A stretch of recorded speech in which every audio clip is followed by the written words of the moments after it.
reflection of my faith. And so it was a significant thing that was taking place here. And as we see, God considered it to be a very significant thing for the whole church body. Well, in verses 3 and 4, we see that whether they realized it or not, they were lying to God. And here's what we read. Verse 3, then Peter said, so Peter has come, or Ananias has come in. He's laid the gift down in front of Peter. It's a big chunk of money, and he says, "These are the proceeds from the sale of that property down the street that you knew we had." And so then Peter looks at him and says, "Ananias, why have you let Satan fill your heart? You lied to the Holy Spirit, and you kept some of the money for yourself. The property was yours to sell or not to sell as you wished. After selling it, the money was also yours to give away." And the implication is, or not to give away. Disperse as you wanted to. How could you do a thing like this? You weren't lying to us, you were lying to God. And so Peter has what we would refer to as a word of knowledge, a prophetic insight into what's happening, and he sees through the lie, and he knows what happened. And so he confronts Ananias with the lie, and the thing I think that's really significant here is that he says, "Why have you let Satan fill your heart?" You see, Satan had gained an inroad into their hearts. And what was the inroad he had? The inroad was that they were too focused on what other people were going to think of them. They were too focused on appearances, on how they were going to come across, on what people might say about them, or how people might respond to them, either positively or negatively. And so through that inroad, through that crack in their character, that imperfection in their character, Satan wedges his way in. But Peter says here, you let him do it. He says, why have you allowed, or why have you let Satan fill your heart? You see, Ananias and Sapphira, although they were being deceived by Satan, they were willing participants in the deception. And what that tells me is that there's some place along the path here that they realized what was happening, or at least they had the opportunity to recognize the danger they were in, and they didn't pull back. They didn't take advantage of the warnings that had come into their hearts through the Holy Spirit speaking them. And so they were willing participants in this deception and chose to ignore the warnings. Now, it's important to note that Satan orchestrated this whole thing.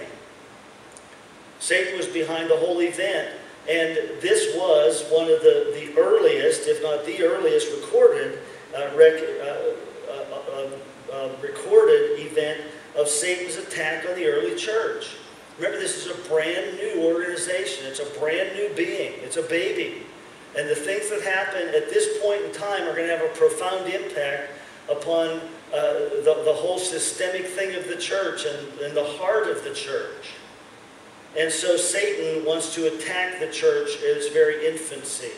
And he wants to see if he can gain an inroad into the church's life. Now, if this had gone undetected, what would have happened? If this had gone, if Ananias and Sapphira had been allowed to get away with this, then Satan's desire to infiltrate the church in its infancy would have been accomplished. Because at the very least, they would have been admired by other people. They would have been looked up to as a wonderful, generous, godly couple. At the worst, they would have ended up in some form of leadership position. But either way, Satan had already wormed his way into their hearts, and he would have influence in the life of this church into other people's lives of faith. So it really could have wreaked havoc in this early church. In fact, in James 3:16, here's what we read about envy and selfish ambition. And whatever it was that motivated them to do this, whether it was a desire for recognition on the positive sense, or just a desire for anonymity on the negative side, and being afraid that people might recriminate them or cast aspersions on them for saving part of it back, it fits into this whole category of envy and selfish ambition. And he says, for where you have envy and selfish ambition, there you find disorder and every evil practice. And so God's response to this whole thing is based upon his recognition that the situation's a whole lot more serious than you or I at first glance might think.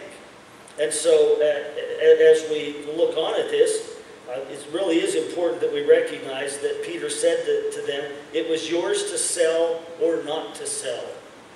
And then once you sold it, it was yours to do with whatever you desired to do. All you had to do was come in and say, hey, we're giving a gift. Here it is.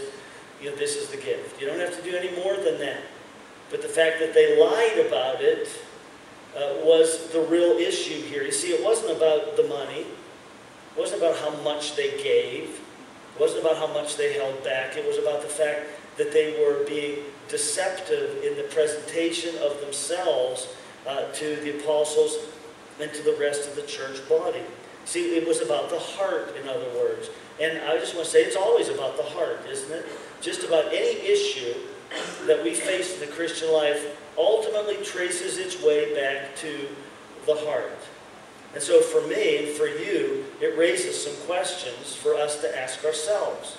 The first question that I came up with was this: am I overly focused on what others think of me? Am I worried about how I come across? Do I walk away from conversations with people thinking, oh my, I said something stupid. What are they going to think of me? They're going to think I'm an idiot because I didn't laugh at their joke, or I said this when I shouldn't have said it. Am I overly focused on what other people think of me? See, that's something, if that's the case, that's something we just got to open up to God and confess to God and ask him to come in and bring healing in that area of our hearts. And as one person said, relating to this whole issue, he said, we wouldn't worry so much what other people think about us if we realized how little they think about us. Okay? So it's possible, though, for us to be overly focused on how we come across, the impact we have, and what people think about us, whether they like us or not, on and on the list can go. Second question is this: am I being honest about who I am? Am I trying to hide things? Am I trying to mask my real identity and play a game, for the purpose of gaining advantage or gaining recognition, or for the purpose of not experiencing recrimination in some form? Now, I don't mean by this that we say everything that comes through our minds, or that we share every deep, dark, question we have, or anything like that. But am I basically just trying to be an authentic, real person before other people?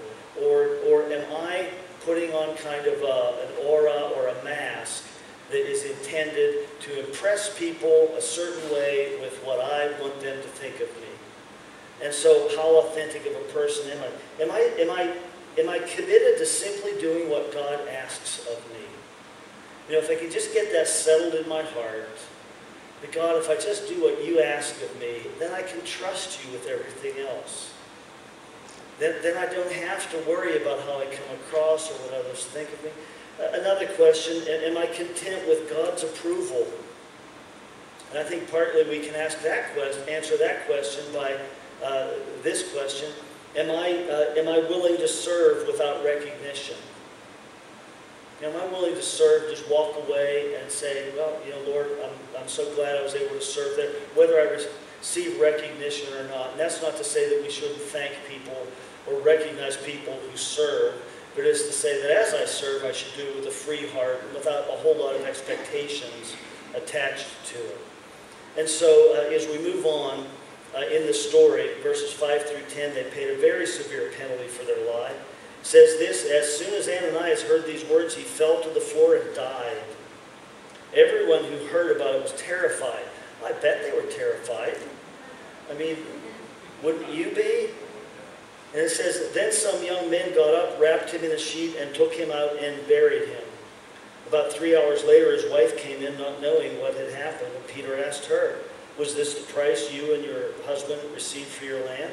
Yes, she replied, that was the price. And Peter said, how could the two of you even think of conspiring to test the Spirit of the Lord like this? the young men who carried your husband